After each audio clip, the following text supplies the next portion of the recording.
Good morning, Carpe Diem. July 4th is American Independence Day. It is important to remember how we got our freedoms and how close we came to losing them. In the 1700s, there were 13 colonies, and the British were taxing luxury goods like tea and sugar, with the benefits going to the British Crown with no regard for the hardships this placed on the colonists. Taxation without representation is tyranny spread through the colonies as the rallying cry. Colonists rebelled, and King George doubled down with the Quartering Act and then the Stamp Act of 1765, which was the straw that broke the camel's back, as it taxed all paper, including newspapers, legal documents, and even playing cards. As tensions grew, a street fight between the British soldiers and colonists ensued, and 4 men were killed, including Crispus Attucks, the first American to die in what became known as the Boston Massacre, and he was African American. And then the Boston Tea Party led to the kickoff of the Revolutionary War. In Lexington and Concord, that's where it started. Thomas Paine's common sense helped bring people together for total independence from Britain. Long story short, on July 4th, 1776, the Declaration of Independence was formally adopted. Happy Independence Day. I am very proud and grateful to be an American.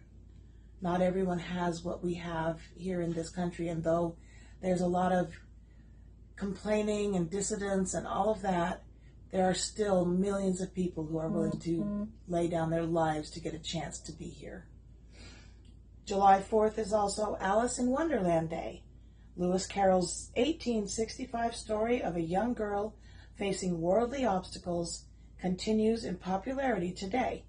I found it interesting that the character of Alice was based on a real-life person, a daughter of a family friend, to whom Carroll entertained with his stories of Alice in Wonderland.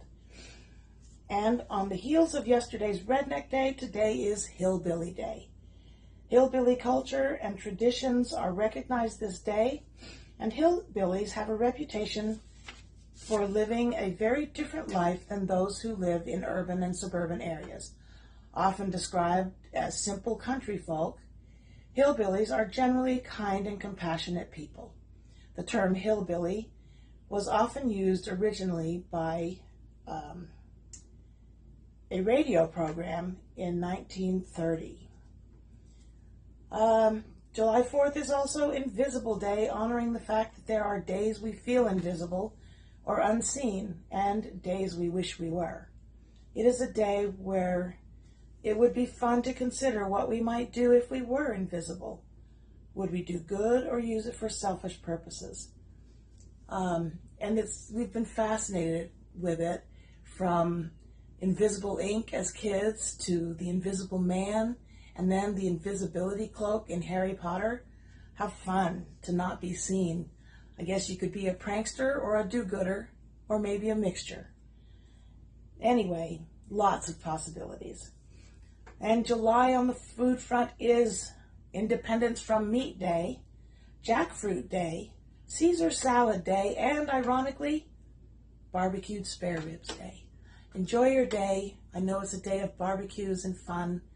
And remember, here in America, how fortunate we are to have the freedoms we have. Carpe Diem.